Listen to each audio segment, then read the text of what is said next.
you, Dustin. So why would post-harvest businesses like Sydney Fish Market, Claudio's, DeCosti's, fish and chip retailers like Kelly, and consumers like you and I care about fish habitat restoration projects?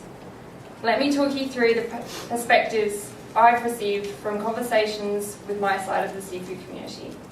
I'm probably best placed to tell you about this because I spend my days down on the market floor, checking the quality and safety of all the seafood that passes through the home of Australian seafood at Sydney Fish Market.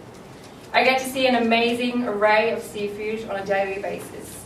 I'll see between 120 different species per day to over 500 species a year.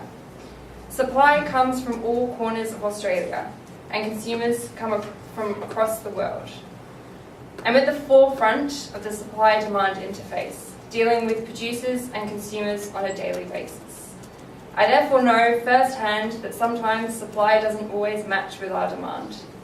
The average Australian consumes 17.5 kilos of seafood each year, yet seafood is still seen by many as a food for special occasions.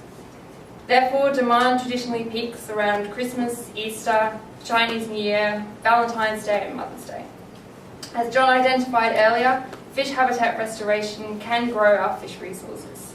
It could also provide post-harvest businesses with a reliable and sustainable supply of seafood, safeguarding it for future generations. In conversations I've had with Sydney Fish Market's General Manager Brian Skepper and Media Manager Stephanie Williams, Sydney Fish Market has long recognised this connection.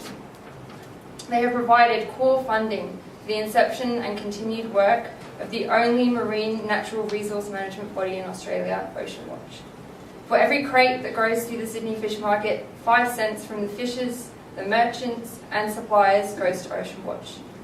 This money has been used for fish habitat restoration projects such as Tide to Table in New South Wales and Queensland, and will continue to be used for projects like the Seas of the Future. Post-harvest businesses can also offer support and connections for fish habitat projects.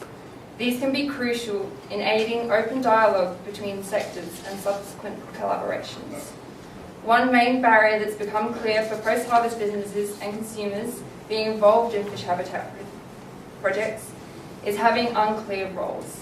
While Sydney Fish Market has been able to support fish habitat projects financially, for some post-harvest businesses, their support and time could be the glue needed to get fish habitat projects going or allow existing projects to continue. The conversations I've had with Simon Rowe from Ocean Watch, he's identified that all sectors are time poor. Who isn't? But in unifying, we can become time rich. So now I'd like to pass you over to Tiger Davey, our professional fisherman from the NT, who's going to talk to you about the opportunities and barriers in the professional and Indigenous sector.